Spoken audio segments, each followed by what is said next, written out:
Bom dia a todos.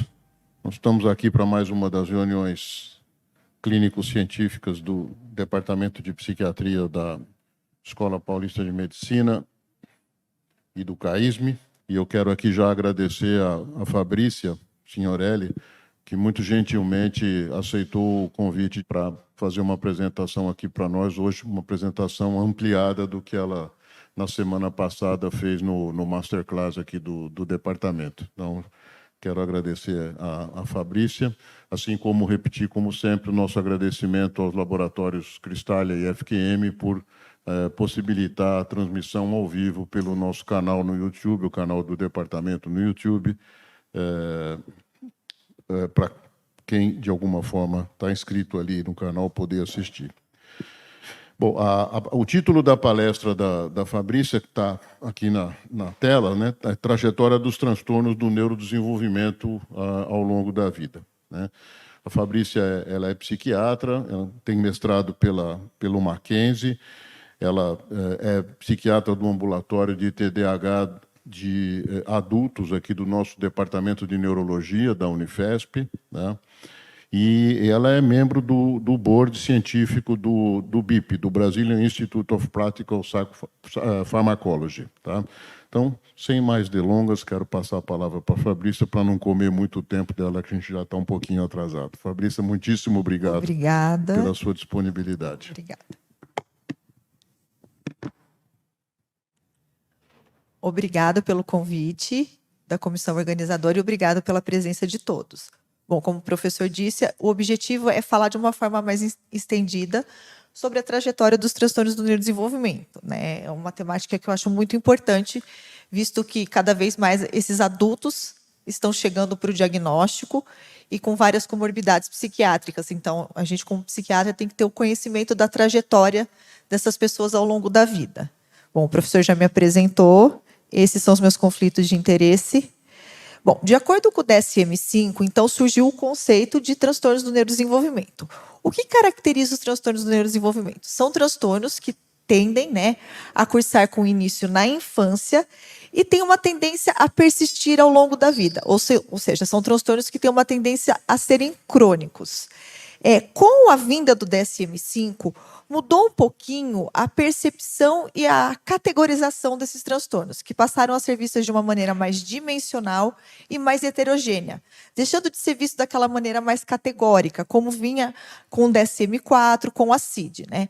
Então, essa visão mais heterogênea e mais dimensional mudou um pouquinho e possibilitou que indivíduos que anteriormente não eram diagnosticados com transtorno do neurodesenvolvimento passaram a ser diagnosticados.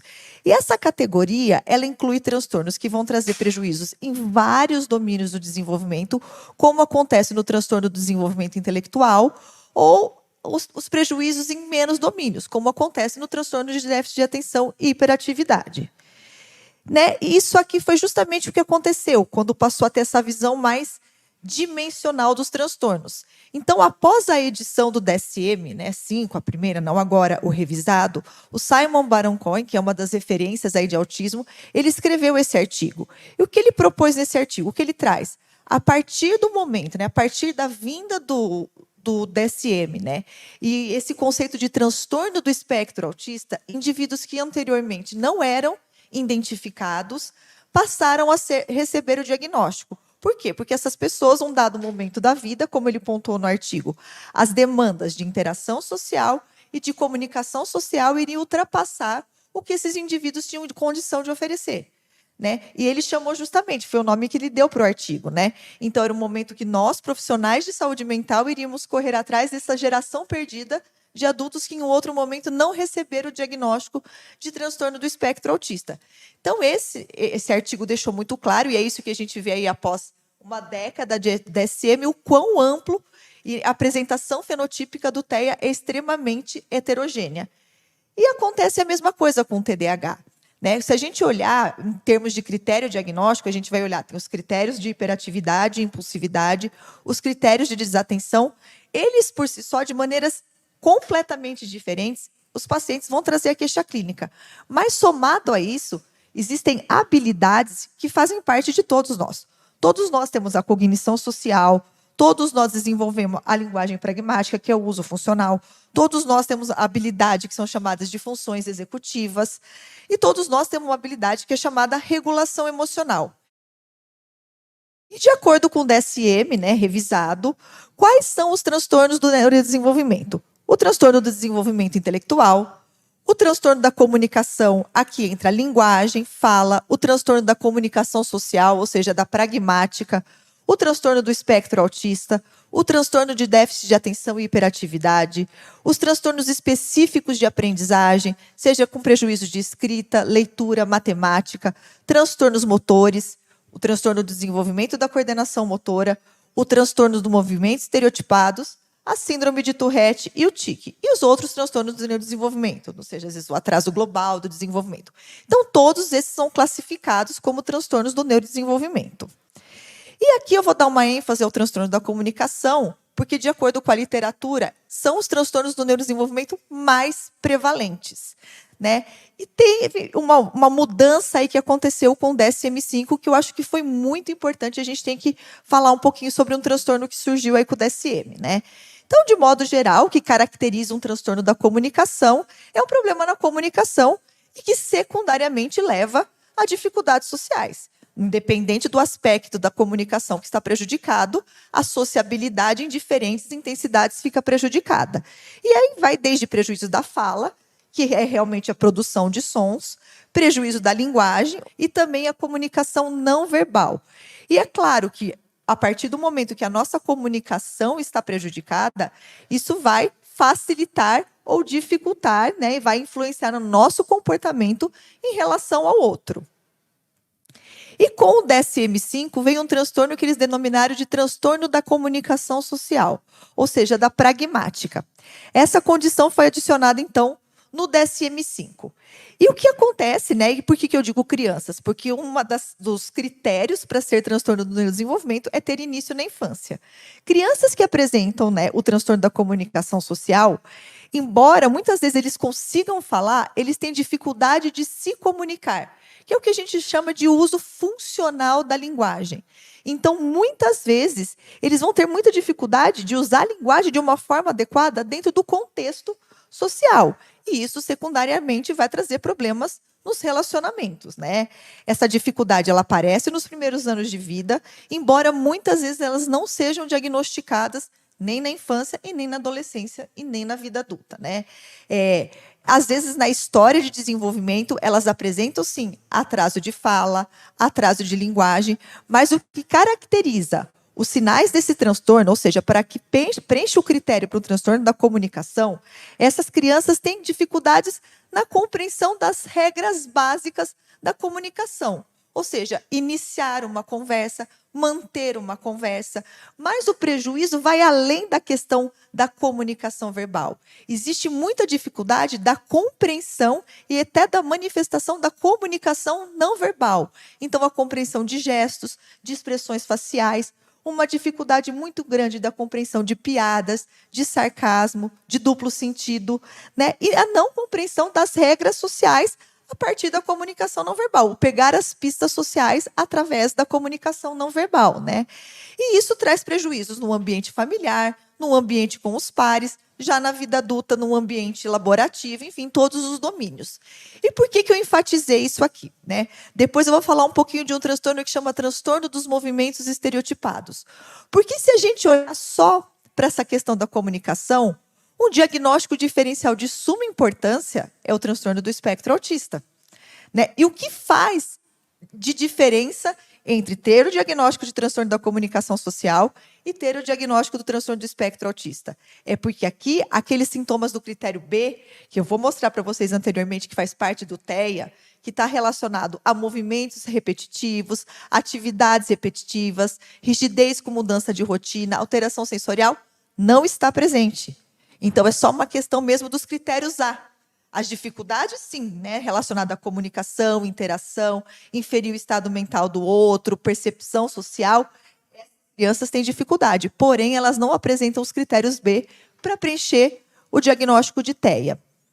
E aí, outro diagnóstico que surgiu, que também está classificado dentro dos transtornos do neurodesenvolvimento, dentro dos transtornos do movimento, são os transtornos do movimento estereotipado, que são caracterizados por movimentos repetitivos, que muitas vezes não têm, né, um propósito. Em situações de estresse, a criança ela aumenta, né, e muitas vezes você vê aquela criança, ela faz estereotipias tão intensas que parece realmente uma criança dentro do espectro autista. Claro que essa condição não pode ser atribuída a uma doença neurológica, ao uso de medicação, ao uso de substância, né, ou a rituais repetitivos do toque, ou mesmo não pode ser justificado por tique, né? Então tem que caracterizar uma estereotipia, né? Embora não tenha um propósito claro, a estereotipia ela traz uma autorregulação. Então ela diminui a ansiedade da criança enquanto ela está repetindo os movimentos, tá? Acontece nos primeiros anos de vida e, às vezes, ele é o primeiro sinal de um transtorno do neurodesenvolvimento. Então, não é incomum que crianças com desenvolvimento estereotipado, né, que estão apresentando pelo menos 4 semanas, né, porque para ter o diagnóstico tem que ser, né, um dia a criança fez ali a estereotipia, ela tem que estar apresentando pelo menos por 4 semanas esse padrão de comportamento. Mas, muitas vezes, esses sintomas é o primeiro sinal de um transtorno do neurodesenvolvimento que vai se instalar. E não é incomum na nossa prática clínica que as mães às vezes falam: não, ele não tinha idade para falar ainda, mas a gente já percebia que ele fazia uma mãozinha desde bebezinho. Então, às vezes, esses movimentos estereotipados, eles são sintomas de outros transtornos do neurodesenvolvimento, mas aqui eles acontecem isoladamente. A etiologia ainda não é conhecida, mas eles estão relacionados ao estresse, ou seja, situações de estresse potencializam essas estereotipias, né? Agora, o que difere do tique? Não é uma tarefa fácil, né? Especialmente porque mais adiante eu vou falar para vocês a questão de como os transtornos do neurodesenvolvimento eles andam juntos e misturados, né? Não é tão simples às vezes identificar se isso é uma estereotipia ou se isso é um tique. Mas existem algumas coisas que vão sinalizando para a gente, né, a possibilidade de diferença. Tem muito a ver realmente com a questão da idade de início, porque os movimentos estereotipados aparecem mais precocemente, enquanto o pico, né, de idade dos tiques, a criança já é um pouquinho mais velha, né, e também a questão da variabilidade, né? Ou seja, as estereotipias elas têm uma tendência a ser mais fixas. Então, claro que a estereotipia pode mudar. Em um dado momento, a criança faz movimento com a mão, em outro momento, ela se balanceia mais. Pode acontecer com autolesão ou sem autolesão. Então, às vezes, as estereotipias são tão repetitivas e a criança pode se machucar, além, claro, da perda da funcionalidade, porque isso atrapalha na rotina da criança, uma criança que está o tempo todo fazendo movimentos repetitivos. Mas o tique ele tem a tendência a ter uma variabilidade, né, uma flutuação sintomatológica maior e uma variabilidade de localização. Então, isso pode, vamos pensar, quando a gente for pensar em raciocínio clínico, diferenciar dos tiques, né? Estudos de prevalência, de acordo com o DSM, movimentos estereotipados que são mais simples, a prevalência é de 5 a 19, em estudos dos Estados Unidos e Reino Unido, e já estereotipias mais complexas, de 3 a 5%. E aqui esse gráfico, né, ele fala de todos os transtornos e que a taxa de prevalência global. Então, quando a gente pensa no TEA, a gente está falando de cerca de 1,5% da população, né? E o início dos sintomas são realmente da apresentação clínica nos primeiros anos de vida. Com relação ao TDAH, taxa de prevalência de 5%, início da sintomatologia, desde o DSM, passou para os 12 anos de idade. Os transtornos específicos de aprendizagem afetam uma parcela importante, a gente está falando de 5% da população, isso tende a perdurar ao longo da vida, né? E a apresentação clínica fica mais evidente nos primeiros anos do ensino fundamental, porque entra a fase da alfabetização, o contato com a matemática. Com relação ao transtorno do desenvolvimento intelectual, taxas de prevalência variando de 1 a 3%, e nos primeiros 3 anos de vida, a apresentação clínica já fica evidente. É claro que isso vai depender muito do grau de comprometimento cognitivo que essa criança, que esse bebê apresenta, para que a sintomatologia fique mais clara para a família e para os profissionais de saúde que assistem essa criança. Os transtornos da comunicação, com relação à linguagem, tem estudos que mostram que chegam a ter taxas de prevalência de até 10%, a fluência de 1%, e o transtorno da comunicação social, como é um transtorno relativamente novo, ainda não tem dados, né, os dados ainda são limitados para falar em taxas de prevalências. E também aparecem, né, os transtornos da comunicação em fases iniciais do desenvolvimento. O transtorno do desenvolvimento da coordenação e o transtorno, então, dos movimentos também, que entra tique e síndrome de Tourette, afeta 1% da população. Entre 2 a 15 anos de idade, os tiques têm, em média, começam a se apresentar aos 6 anos de idade. E um pouco aqui falando dos prejuízos, né? O autismo, nós sabemos, né, e não vou entrar em questão de critério diagnóstico, está muito relacionado a prejuízos de habilidade de comunicação e interação social e interesses comportamentos repetitivos. Prejuízos ao longo da vida. Maior risco de comorbidades clínicas e psiquiátricas, maior dificuldade de ter autonomia ao longo da vida, dificuldade de emprego, o TDAH relacionado à hiperatividade, impulsividade e desatenção, cursando com maiores prejuízos acadêmicos, profissionais, menores habilidades de tomada de decisão, maior dificuldade de gerenciamento das emoções, ou seja, desregulação emocional, labilidade emocional, maior inquietação, maior impaciência. Isso vai trazendo também, cursando com muitos prejuízos nas relações interpessoais desses indivíduos ao longo da vida. Os transtornos de aprendizagem, desde dificuldade de leitura, matemática e escrita, vão também, né, cursar com dificuldades acadêmicas. Os estudos mostram maior dificuldade desses indivíduos conseguirem um emprego em tempo integral, né, a manutenção em emprego por mais tempo, muitas vezes de viver de forma independente, justamente por essa dificuldade de manutenção no emprego, de ter uma independência financeira. Também tem muita dificuldade de gerenciamento de tempo, de prestar atenção durante a execução de uma tarefa ou até durante uma conversa, e também prejuízos de memória e, claro, também a maior presença de comorbidades psiquiátricas. O transtorno do desenvolvimento intelectual está relacionado ao déficit cognitivo, mais os prejuízos de funcionamento adaptativo e o maior risco de comorbidade psiquiátrica. Com relação ao transtorno da comunicação, afeta, como eu pontuei lá no começo, diferentes domínios da comunicação, e isso leva a consequências psicossociais. A comunicação é o que gerencia, né, boa parte das nossas relações com o outro, e, claro, ao longo da vida, mais desafio psicossocial, acadêmico, profissional.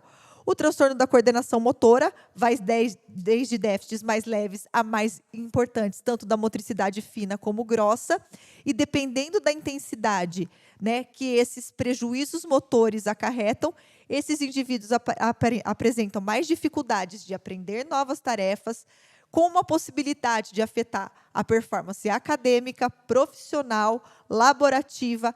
Os estudos mostram maior tendência a sintomas depressivos e, dependendo do prejuízo motor, até maior risco de problemas clínicos. Tique Tourette, a presença de tiques em diferentes intensidades, né, mais ou menos complexos.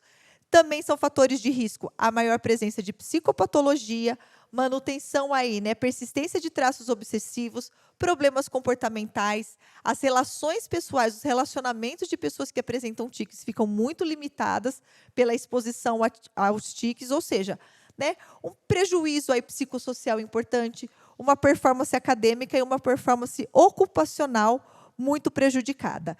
Então, quando a gente vai colocando, né, os sintomas como se apresentam desde a infância e o impacto que isso cursa na vida adulta, a gente vê que neste momento, a gente enfrenta uma barreira muito grande, porque não existem profissionais que estão preparados tanto para a identificação dessa população na vida adulta, bem como o direcionamento para as intervenções adequadas, né? Então, nem todas as pessoas vão ter acesso a profissionais que sejam capacitados para identificar e para direcionar para a intervenção. E outro impacto, né, outra barreira muito expressiva é a questão do estigma de viver com um transtorno do neurodesenvolvimento. E, embora a gente saiba que ao longo da vida, né, existe um amadurecimento, né, ao longo dos anos, né, o que teoricamente representaria aí, né, uma melhora da apresentação clínica, o que os estudos têm mostrado é que o curso natural desses transtornos tem uma tendência a se manter estável. E um agravante que vai acontecendo ao longo da vida é a instalação das comorbidades psiquiátricas, o que vão prejudicando cada vez mais a funcionalidade desses indivíduos, né? Então, é de extrema importância, e esse estudo enfatiza isso, que os profissionais de saúde e os serviços se preparem e comecem a identificar e acolher essa população. E falando um pouco, então, né, aqui eu vou pincelar um pouquinho de cada transtorno, o que vai determinar a trajetória de um indivíduo com transtorno do espectro autista? É o nível de suporte que esse indivíduo com autismo apresenta. Hoje, né, o TEA é dividido, então, a gravidade, vamos chamar assim, hoje o DSM chama de nível de suporte. E o que vai determinar esse nível de suporte?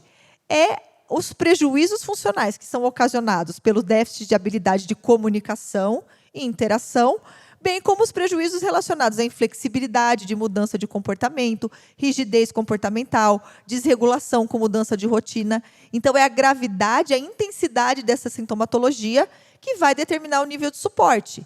Indivíduos com TEA nível 3 de suporte são indivíduos que vão depender do cuidado de terceiros ao longo de toda a vida. Né? E o que esse estudo mostrou para a gente? Então, esse estudo ele avaliou 120 indivíduos que foram diagnosticados com TEA na infância até o final da adolescência e o início da vida adulta. Então, essa amostra tinha o objetivo de avaliar o quê? Vamos avaliar a questão da qualidade de vida e a questão das habilidades sociais que esses indivíduos desenvolveram ao longo dos anos. E o que esses estudos mostraram, o que o resultado mostrou para a gente? Que a grande maioria da amostra avaliada continuou ao longo da vida dependendo de cuidadores, sejam pais ou profissionais, tanto com relação ao suporte na parte da educação, alojamento ou situações ocupacionais. Então, esse estudo reforça a importância de melhorias para acolher essa população no sentido de atividades recreativas, atividades ocupacionais e também serviços de saúde. Agora, passando um pouco para outra esfera, né, de indivíduos com TEA, que são esses indivíduos que mais recentemente têm sido diagnosticados, que têm uma apresentação clínica mais sutil. Então, apesar das dificuldades sociais, apesar das dificuldades com rotina, eles conseguem, muitas vezes, sim, ter uma funcionalidade, constituir família, ter um trabalho, né, ter uma autonomia, apesar das dificuldades. Né? E esses indivíduos, o que a literatura mostra? Que, ao longo da vida, eles desenvolvem estratégia, seja por conta das demandas do ambiente, então eles vão desenvolvendo aí mecanismos adaptativos, ou seja, resultado realmente de intervenções que eles foram submetidos ao longo da vida. E aqui, algo que tem sido muito falado ultimamente é de um comportamento que tem sido muito, né, realizado, especialmente porque hoje as mídias sociais elas divulgam muitas informações, né? E às vezes indivíduos com TEA eles acabam lendo a respeito, eles acabam implementando isso, ou mesmo antes de saber da existência disso, faziam isso para minimizar a percepção das suas dificuldades sociais, que é o mecanismo de camuflagem. A camuflagem é uma alteração comportamental feita de forma racional, onde os indivíduos com autismo eles tentam mudar o seu comportamento social para diminuir a percepção dos outros com relação às suas dificuldades.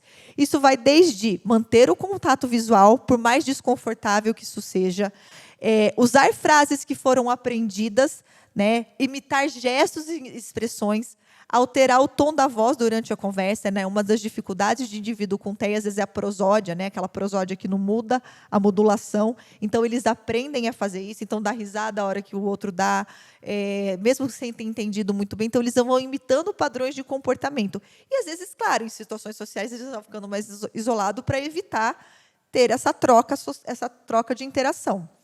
A camuflagem ela é diferente do treino de habilidades sociais. O treino de habilidades sociais é uma terapia que tem como finalidade ensinar esses indivíduos a entenderem melhor as pistas sociais do ambiente, fazer uma melhor leitura da expressão facial, aprender a enfrentar melhor as situações sociais. Então, isso melhora a funcionalidade em situações sociais de uma forma mais saudável. A camuflagem é um comportamento forçado que o indivíduo faz. Isso cursa com desgaste emocional e físico muito grande para essas pessoas. Outra questão que é extremamente relevante é que adultos com autismo, eles têm, né, tendência, às vezes, a vivenciar relacionamentos mais abusivos, né, seja abuso físico, emocional, sexual e relacionamentos não saudáveis. Isso pode acontecer, às vezes, pela ingenuidade, pela não compreensão, né, da intenção do outro, pelos prejuízos da teoria da mente, né, que a gente percebe desde criança na nossa prática clínica, quando eles vão entrando naquela idade que já tem que ter mais traquejo, mais malícia, e os pais falam, doutora, me preocupa, porque eles não percebem quando o amigo da escola está mal intencionado e está querendo fazer alguma coisa que vai prejudicá-lo. Isso persiste até a vida adulta. Mas, muitas vezes, também pela passividade durante as relações. E, infelizmente, muitas vezes isso ocorre por uma necessidade de uma aceitação. Esses indivíduos, às vezes, cursam sem ter amigos, sem ter relações sociais, então, muitas vezes, eles se submetem a relacionamentos que não são saudáveis pela necessidade de aceitação numa relação. E esse estudo trouxe algo que nos preocupa. Quantos % dos estudos na população relacionados ao autismo como todos são focados na população adulta? A gente está falando em 2% de pesquisa que são dedicadas à população adulta. Então, esse estudo reforça essa necessidade de que mais estudos sejam feitos com esse perfil da população. Claro que ele pontua que existe, sim, uma dificuldade muito grande. Aqui ele já até fala de não adultos jovens, mas de meia-idade até idosos, porque, com as melhorias aí da assistência de saúde, esses indivíduos estão envelhecendo. Existe pouquíssimo estudos de o que fazer com indivíduos autistas quando eles vão envelhecendo.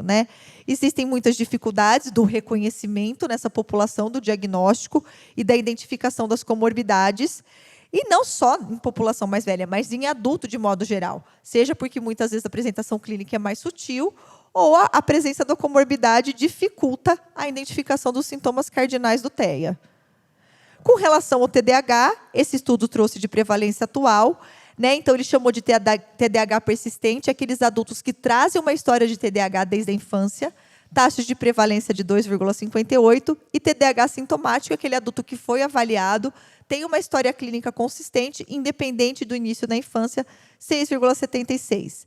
Então, cada vez mais os estudos mostram que o TDAH é um transtorno que tem uma tendência a persistir na vida adulta, com taxas de 50% a 66%. E eu gostei bastante desse estudo, acho que não só eu, porque as últimas aulas que eu tenho visto de TDAH, todo mundo mostra esse artigo, que eu achei bastante interessante.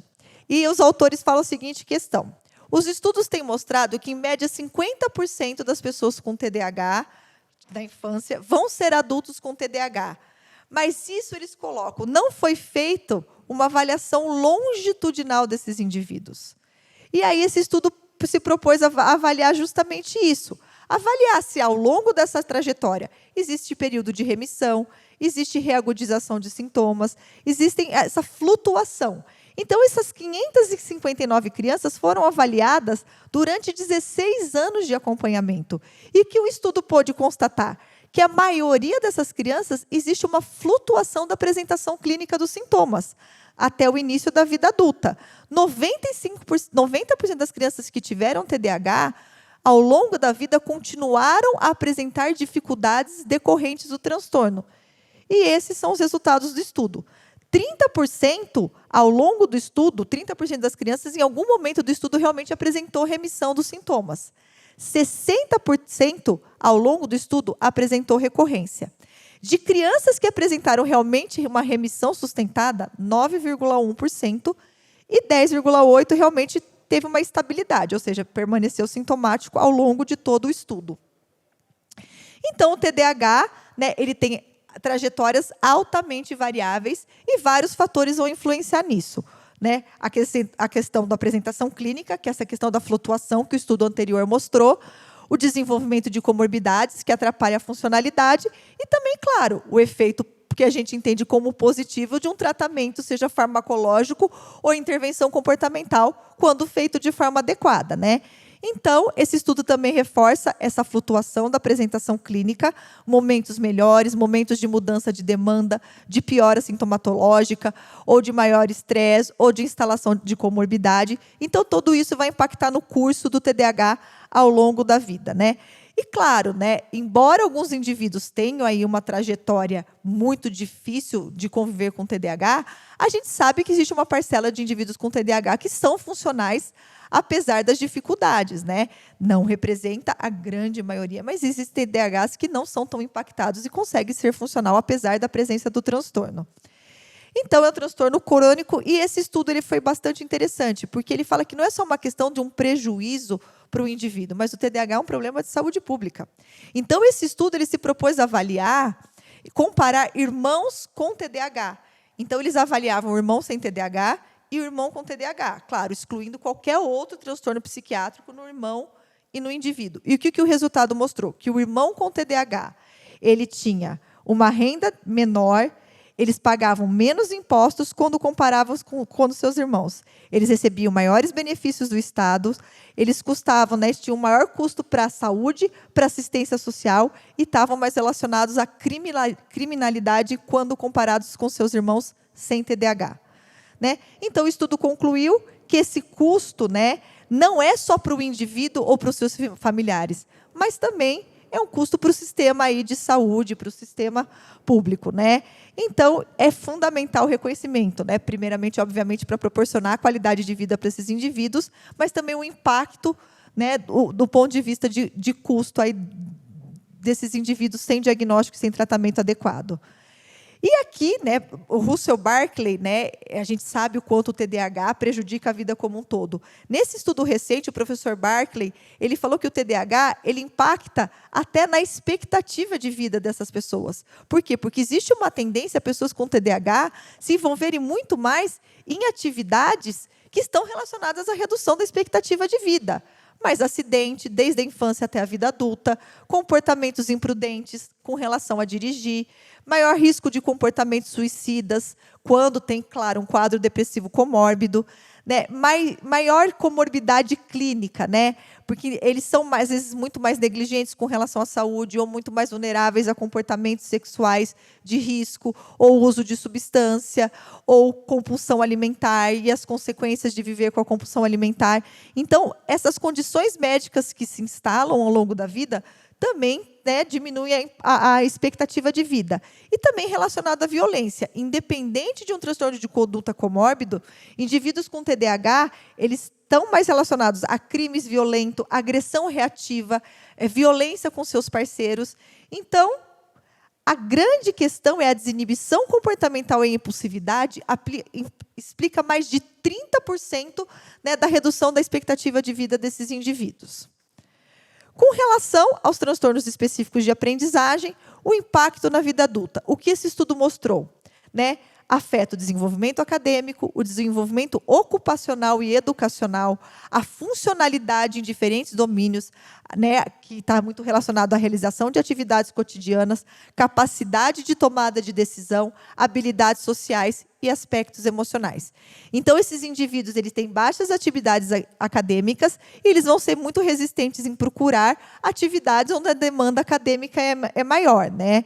Como eu mencionei naquele outro estudo, a literatura já mostra maior dificuldade de gerenciamento do tempo, de manutenção da concentração na realização de uma tarefa, na memorização. Então, esses indivíduos eles são muito mal interpretados e estigmatizados. Isso leva ao impacto na autoestima, na sociabilização e, muitas vezes, no isolamento.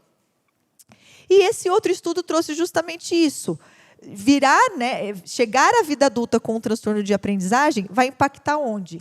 Então, esse estudo comparou indivíduos sem transtorno de aprendizagem e com transtorno de aprendizagem. E a amostra de adultos com transtorno de aprendizagem apresentavam mais problemas de saúde mental, não obtenção de um diploma após o ensino obrigatório e ficavam desempregados por mais tempo. Né? Esse estudo, o que ele mostrou? Que prejuízos na matemática estavam mais relacionados ao desemprego e mais o uso de antidepressivo, né, relacionado a mais comorbidades psiquiátricas, enquanto os indivíduos que apresentavam mais prejuízos de leitura tiveram menos problemas com relação a se manter no emprego. Na amostra avaliada, mulheres apresentavam maior risco para transtorno de aprendizagem, enquanto o gênero masculino maior risco para transtorno de leitura. Né? Então, a conclusão do estudo foi justamente essa. A presença do transtorno de aprendizagem na vida adulta está relacionada a mais desemprego, mais problemas de saúde mental, né, e a questão também da renda. Já com relação ao transtorno do desenvolvimento intelectual, como a gente faz o diagnóstico da deficiência intelectual? Então, tem que ter, sim, né, uma função intelectual abaixo da média, mas hoje se leva em consideração o conceito de prejuízos no funcionamento adaptativo. Né?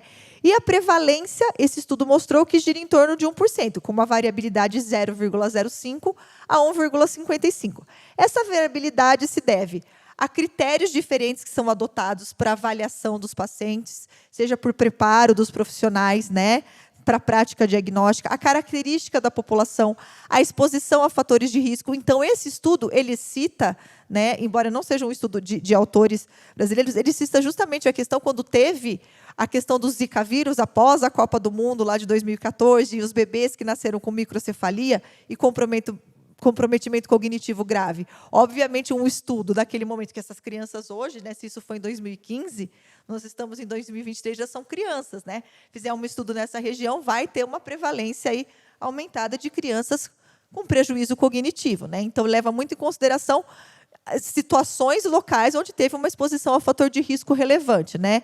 E, claro, como todo estudo de prevalência, a questão de diferentes metodologias adotadas. Aqui, então, quando a gente pensa, né, em avaliar a função executiva, a função intelectual, isso é através de avaliação padronizada, né, que entra a tal da avaliação neuropsicológica, que vai avaliar raciocínio, solução de problemas, planejamento, pensamento abstrato, juízo, aprendizado, né, seja através de instrução ou através de experiência e compreensão prática.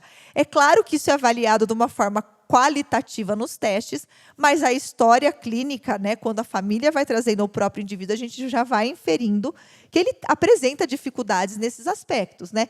E o teste vai mostrar justamente para a gente aonde existe o QI. Então, quando a gente leva em consideração o QI médio da população é de 100, né? A deficiência ela vai colocar 2 desvios padrões abaixo, com uma variabilidade de 5 pontos a mais ou 5 pontos a menos. Então, a gente está falando de um QI entre 65 e 75, nessa faixa. Mas é claro que é fundamental o julgamento de quem está aplicando essa avaliação neuropsicológica. Vários fatores vão impactar no QI total que vai gerar.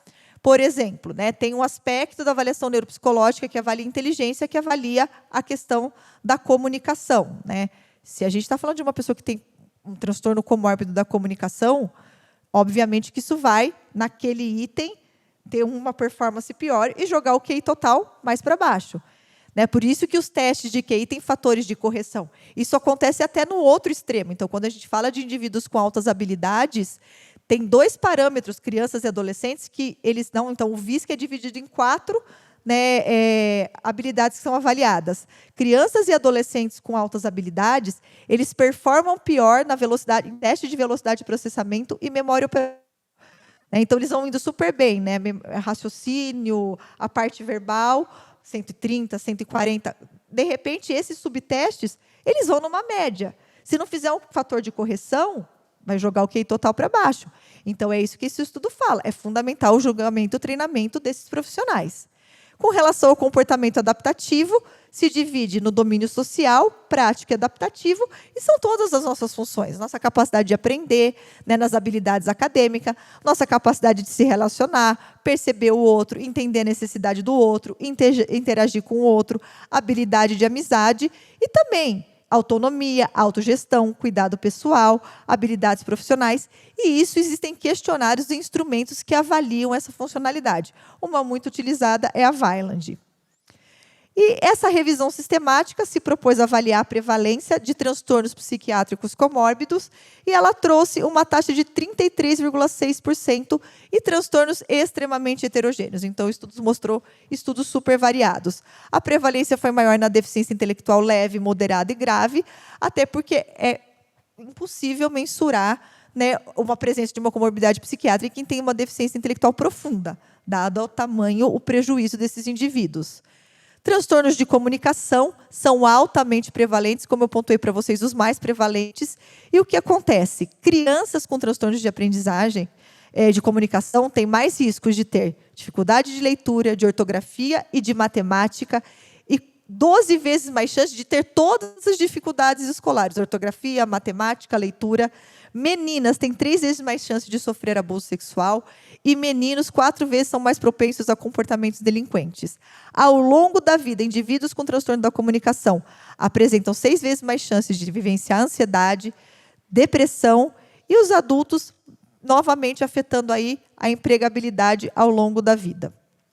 Esse estudo se propôs a mostrar a associação de transtornos de comunicação e desenvolvimento de transtorno de ansiedade social ou ansiedade ao longo da vida. Então, foi um estudo prospectivo de 26 anos E os resultados encontraram foros, né, que aos 19 e aos 25 anos, as taxas eram mais altas de fobia social, né, de transtorno de ansiedade social, e aos 31 anos, esses indivíduos apresentavam mais dificuldade de interação social.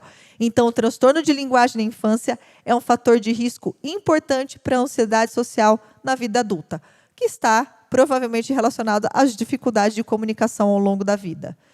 O transtorno da coordenação é um transtorno comum, né? Eu falo, foge muito da nossa prática clínica, às vezes acaba sendo muito mais uma demanda que chega para o neurologista, para o neuropediatra, mas esses indivíduos apresentam altas taxas aí de comorbidades psiquiátricas. A gente está falando de uma prevalência de 5 a 6% das crianças, e o que os estudos mostram é que 2% que têm problemas de coordenação e que têm a inteligência preservada têm consequências na sua produtividade, 3% a sua funcionalidade, seja de trabalho ou acadêmica, está afetada. Então, a ênfase que esse estudo dá é, embora ele seja extremamente prevalente, esse perfil de transtorno, e que curse com prejuízos expressivos na vida do indivíduo, eles são pouco explorados e são pouco compreendidos e conhecidos pelos profissionais de saúde e de educação, porque essas crianças vão estar na sala de aula. E, para finalizar, né, falando um pouquinho rapidamente de tique e Tourette, existe uma tendência a alguns tiques que as crianças apresentam, esses tiques apresentarem uma remissão no primeiro ano, né? No entanto, alguns tiques vão persistir após um ano. Quando os tiques persistem após um ano, eles são diagnosticados como tique motor e vocal, né, persistente, ou a síndrome de Tourette. Existe uma tendência do tique minimizar na adolescência, mas pode também ter uma reagudização e ressurgir aí ao longo da vida. E uma minoria de pacientes não tem fases de remissão. Persiste, né, ao longo de todo o desenvolvimento, ao longo de toda a vida, né, de uma forma clinicamente relevante. A apresentação mais grave é a síndrome de Tourette, onde os tiques são motores e vocais de uma forma muito mais complexa. O pico, né, de início da síndrome de Tourette é dos 10 aos 12 anos de idade. Embora exista uma tendência a uma melhora da sintomatologia na adolescência, eles podem persistir de forma muito disfuncional ao longo de toda a vida, né? Mas também pode apresentar remissão e recorrência em algum período da vida. E essa meta-análise teve como objetivo justamente ver qual é a prevalência da síndrome de Tourette na população adulta. Então, inicialmente, ele começa caracterizando que o Tourette são os tiques complexos, vocais e motores, né? Que tiques, de modo geral, se iniciam entre os 4 e os 6 anos, já o Tourette, que são tiques mais complexos, vocais e motores associados, entre os 10 aos 12. Metade a 2/3, né, variou um pouco dos estudos, tem uma tendência aí a melhorar a sintomatologia, pode apresentar um declínio substancial, ou uma parcela desses adultos vão persistir sintomático ao longo da vida, né? E aí o que ele traz geralmente é que esse estudo encontrou, né, após fazer essa revisão, que a prevalência da síndrome de Tourette em adultos é de 118 para 1 milhão de adultos e com maior risco na população do gênero masculino. Bom, gente, era isso que eu tinha para compartilhar aí com vocês.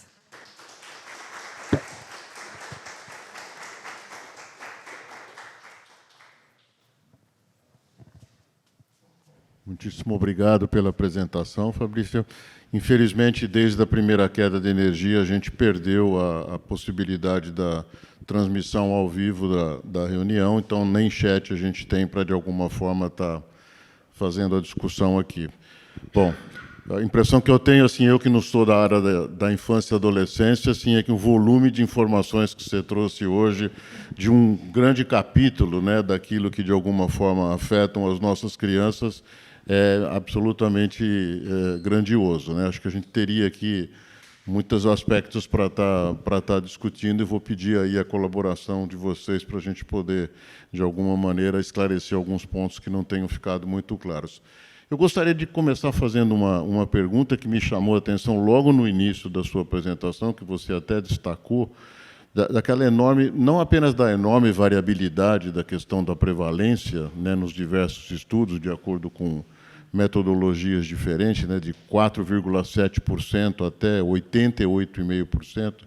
Você pontuou ali apenas os 3 países, né, os 2 que estão nos extremos disso, e a Noruega ali com 55% mais ou menos de prevalência. E como é que você interpreta, independentemente apenas da questão metodológica, prevalências que poderiam dizer que mais da metade das crianças de determinados países, ou a imensa maioria de crianças de um determinado país, teria algum tipo de distúrbio de neurodesenvolvimento. Quer dizer, qual é o seu comentário para isso? Como é que você, independentemente da questão metodológica, existem países onde, efetivamente, eles são muito mais comuns do que em outros, ainda que talvez não nas dimensões ali apontadas por questões metodológicas? Eu queria que você comentasse um pouco sobre isso. O que os autores desse estudo e de outros estudos colocam está muito mais relacionado a não países estarem relacionados com maior risco, mas sim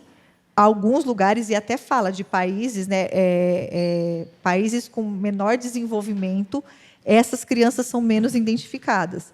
Então, tem muito a ver com a questão de profissionais capacitados para identificarem essas crianças, né, que tem muito a ver, independente da questão metodológica, mesmo que essas amostras não chegassem para estudo, essas crianças não são identificadas. Isso acontece até com, né, tem um estudo que tem uma metodologia extremamente engessada, vamos dizer assim, a cada 2 anos ela se repete, que é com relação à prevalência do TEA nos Estados Unidos, né? E mesmo dentro dos estados Unidos tem uma diferença, né, às vezes muito expressiva, por exemplo, na Califórnia ou em outro estado. E eles apontam que um dos fatores está relacionado à identificação, ao preparo dos profissionais, ao acesso que a população tem para chegar num serviço de saúde, para passar por uma avaliação diagnóstica, né? Então, eu acho que... Acho não, né? Isso os estudos mostram que se ampliam para outras situações. Então, a gente está falando de um mundo que existe uma variabilidade muito grande até de acesso ao serviço de saúde, né?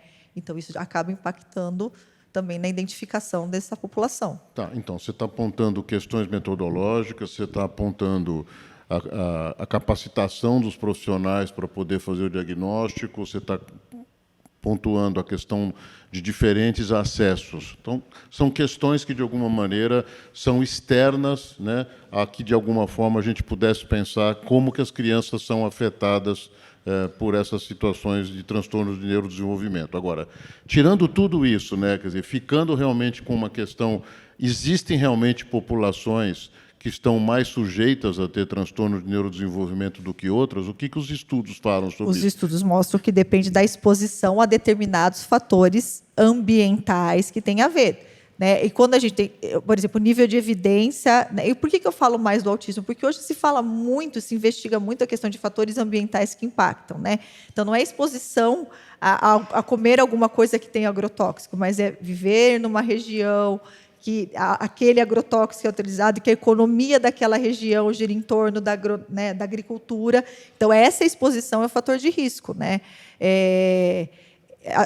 Não só, eu dei o exemplo do agrotóxico, mas tem estudos que falam, então depende, eu dei o exemplo do Zika vírus, né, que teve a ver naquele exato momento, naquele ano específico, a exposição ao Zika levou ao maior número. Então, o que difere também é, em situações específicas, a exposição a fatores ambientais que impactam na prevalência. Okay. Então, isso Bom, impacta, sim. Acho que eu não quero monopolizar aqui. Vamos passar a palavra para quem está nos assistindo aqui no auditório. Professor Cássio, tem um microfone aí sobrando?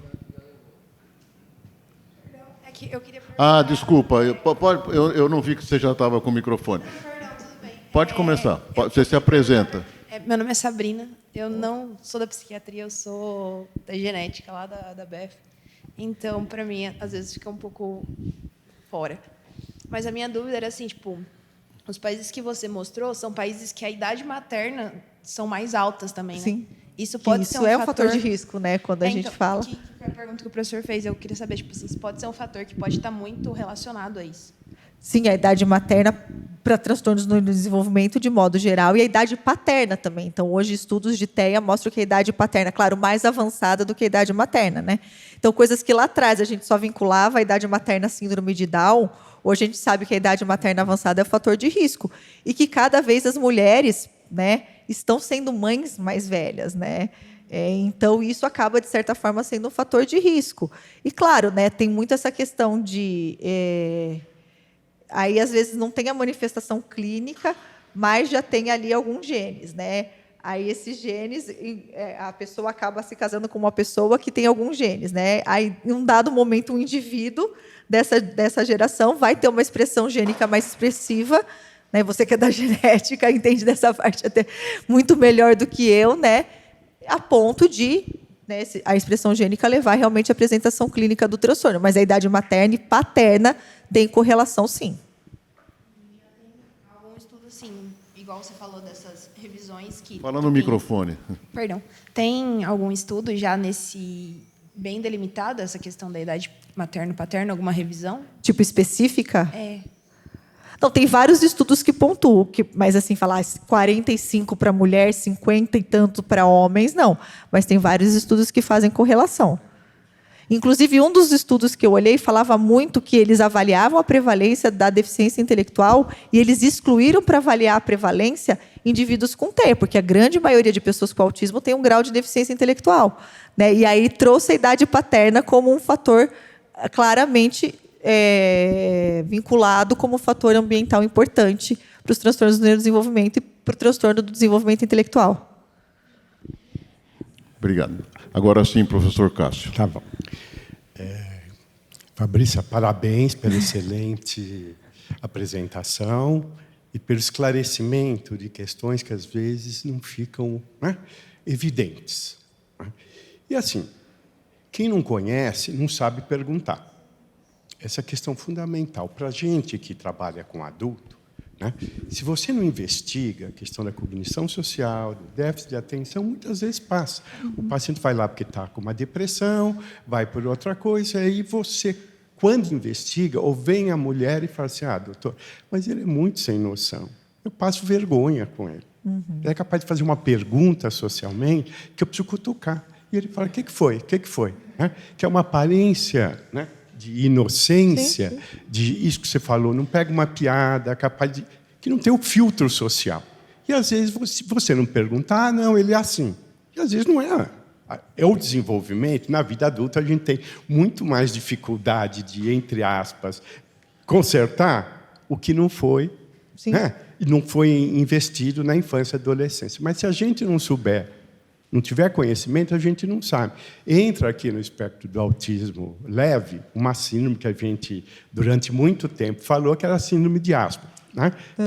Que, às vezes, tem pessoas muito bem-sucedidas, mas cognição social e o famoso, como a gente diz, simancol, zero. Sim. É capaz de fazer qualquer pergunta, é capaz de ter uma situação constrangedora e não percebe.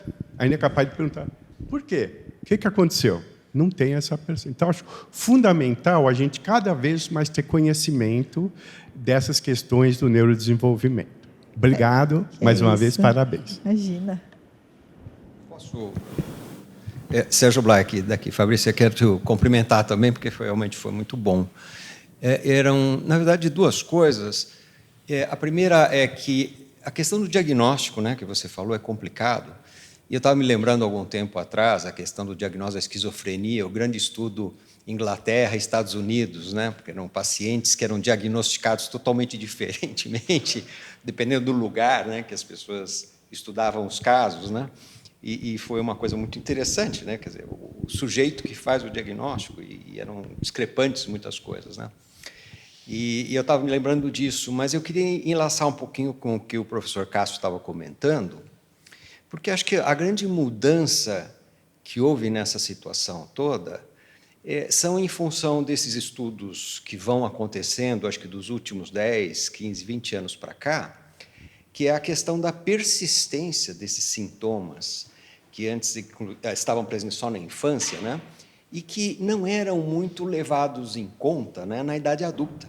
Quer dizer, essa persistência da sintomatologia é que eu acho que tem chamado a atenção para aqueles que são psiquiatras dos adultos, né, a estarem atentos a esses sintomas, porque não eram objetos de investigação. Sim. Então, eu quero apontar, acho que a relevância de você estar fazendo isso, e todos esses estudos nesse sentido, né, para a formação dos psiquiatras, não só infantis, para os psiquiatras de adultos, né, a psiquiatra geral, né, que necessita estar investigando esses sintomas, essas queixas, que são extremamente relevantes mesmo. Agora, me chamou a atenção um pouco, e acho que aí vai a pergunta, que são essas taxas de prevalência, que eu acho que, assim como o professor Miguel falou também, estão me parecendo um pouco insufladas, né? Quer dizer, a gente sabe, não é, que está exagerado, né? Sim.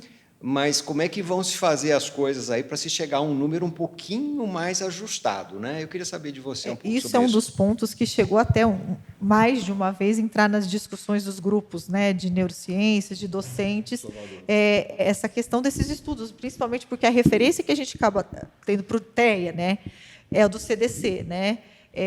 Quais critérios estão sendo adotados? Isso a gente vê muito na prática clínica, né? Embora eu faça lá o BIP e fale muito mais de infância e adolescência, a minha área de atuação é transtorno do neurodesenvolvimento. Então, metade dos meus pacientes são adultos com transtorno do neurodesenvolvimento, né? E aí vem preocupando muito. E aí eu me recordo que algum docente colocou, né? Tudo que vira espectro, se você vai ampliando muito, vai perdendo a sensibilidade diagnóstica. Eu acho que isso na psiquiatria não aconteceu só com o espectro autista olhar para o TDAH, né? Eu acho que para muita coisa. Então, é um cuidado que a gente tem que ter, né? Porque, senão, qualquer um de nós, no mundo hoje, né, onde a gente recebe informação todo o tempo, né, e lê critérios diagnósticos de TDAH, vai se entender como ali, né? Porque quem mexendo no celular termina a aula, a gente já olha, tem várias notificações, e o Uber que está chegando, e tem que ir para o consultório. Vai deixar alguma coisa passar, né? Então, a gente vive no mundo hoje, e especialmente crianças, um mundo pós-pandemia, que os estudos já mostraram, prejuízos de função executiva, de controle inibitório, o retorno à escola. Quantas crianças, né, que nasceram na pandemia foram privados de contato, atraso de linguagem.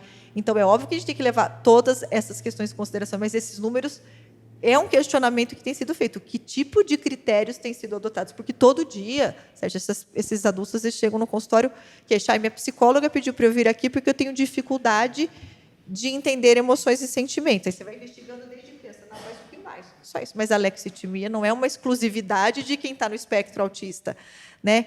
Então, infelizmente, eu vejo que hoje, ainda que, né, quando a gente pensa, existe muita criança que chega, às vezes, sem diagnóstico. Isso porque a gente está falando de uma situação que nossa realidade clínica não representa a realidade do Brasil. O perfil de paciente que a gente atende na nossa prática clínica é diferente, né? Ainda muita criança que poderia ser diagnosticada em um outro momento.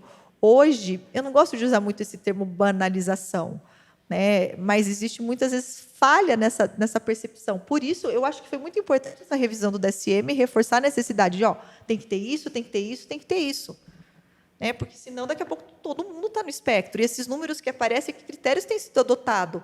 Cada 2 anos que passa, era 1 para 44, 1 para 30 e pouco, está negativo, né? A criança nem nasceu e está dentro do espectro. É muito preocupante a proporção que o senhor está tomando e que critérios têm sido adotados aí ao redor do mundo. Eu concordo totalmente, né? Inclusive, pela questão do estigma, né, que isso poderá levar, né? Ou de uma certa forma, um certo pânico populacional, né? De qualquer coisa já virou um problema desse tipo, né? E acho que é uma coisa que a gente tem que tomar cuidado também, né? Mas sabe o que mais tem preocupado no dia a dia? Infelizmente, e muito reforçado pelas mídias sociais. Até que na aula do Masterclass do ano passado eu fui toda cuidadosa para falar disso, né? Porque, obviamente, quem trabalha com isso é defensor da questão da neurodiversidade, né? Mas o conceito de neurodiversidade está tomando um rumo meio preocupante nas mídias sociais. Então, uma certa romantização, né? E a gente que vivencia dia a dia, seja criança, adolescente e adulto com transtorno do desenvolvimento, e o que aparece aí no Instagram, TikTok, etc., né, de alguém que se denomina com autista, mulher recentemente diagnosticada, desculpa, eu estudo, né? E aí infelizmente, hoje, ninguém procura o látis do profissional, é o número de seguidores. Né? Então, essa romantização dessa funcionalidade.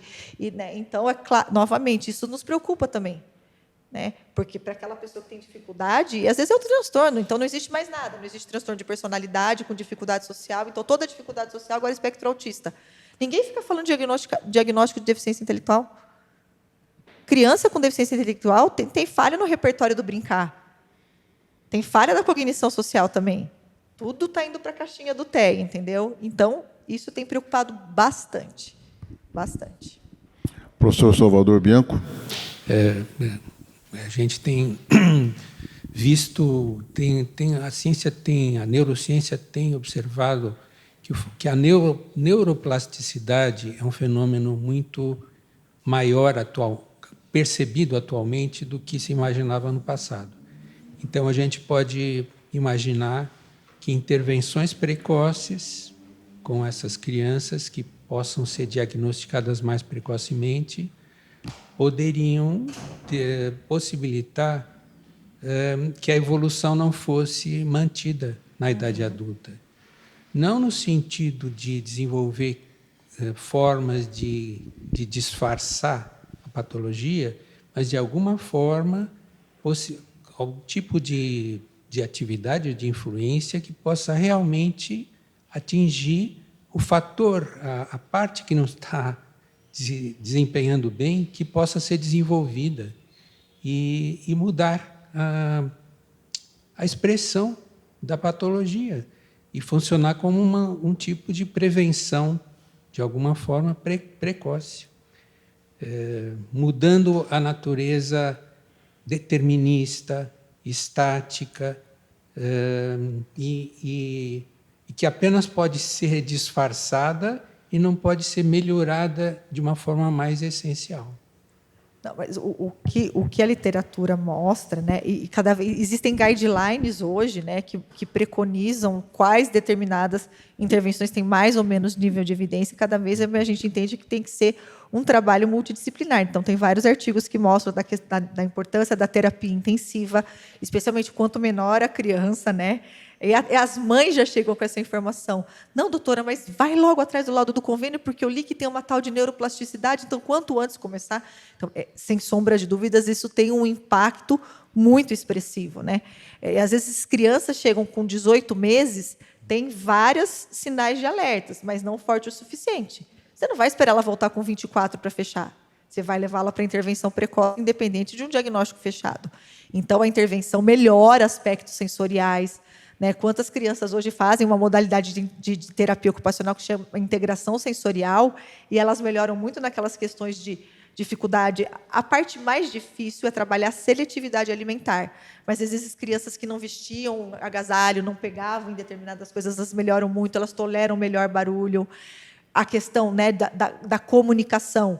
Então, desenvolve a linguagem. Hoje se fala muito da comunicação alternativa, né, porque muitas crianças com autismo se desregulam pela falha da comunicação, né, pela dificuldade de se entender. Então, claramente, isso traz um ganho, né? Mas é aquilo. Tem uma hora que bate no teto, né? E isso, às vezes, é muito frustrante para algumas famílias, né? Porque cria-se uma expectativa, novamente cai naquela questão, às vezes, de que vai tirar do espectro, né? E não, vai melhorar, mas cada criança tem o seu próprio autismo, né? Então, às vezes, tem uma criança que, no primeiro momento, parece mais comprometida, e aí ela vai para a intervenção, ela avança muito mais, e uma que, no primeiro momento, né, tinha contato visual, mas ela não avança tanto. Mas, sem sombra de dúvidas, o investimento em intervenção intensiva e multidisciplinar é fundamental para melhorar comportamento disfuncional, né? O que, às vezes, não tem muito impacto é alguns comportamentos como estereotipia, uma série de coisas, mas adequação, a parte sensorial, a parte de linguagem, o mesmo comportamento disruptivo, flexibilidade, melhora de repertório, mesmo no TDAH, a parte pedagógica, tudo isso, sim, a intervenção tem um impacto positivo. Bom, nós estamos passando do tempo, mas acho que eu queria fazer uma última pergunta para você. Nesse aspecto último que você comentou, você ressaltou bastante intervenções que a gente chamaria, grosso modo, de psicossociais, né?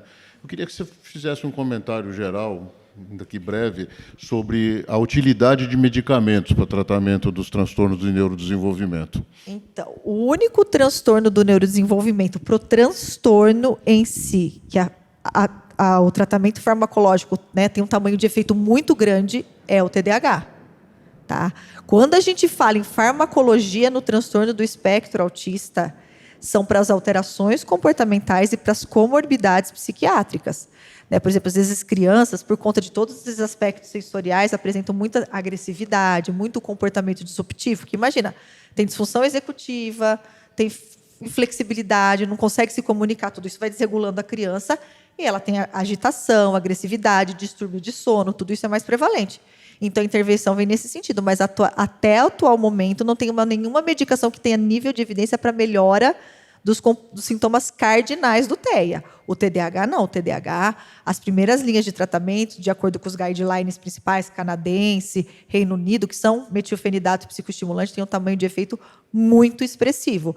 Para os demais transtornos, aprendizagem, comunicação, são as terapias multidisciplinares. Muito bom. Muitíssimo obrigado, Eu que Fabrícia, agradeço pela o sua convite e a apresentação. Foi confiança. ótimo ter você aqui hoje conosco. Obrigada. Parabéns.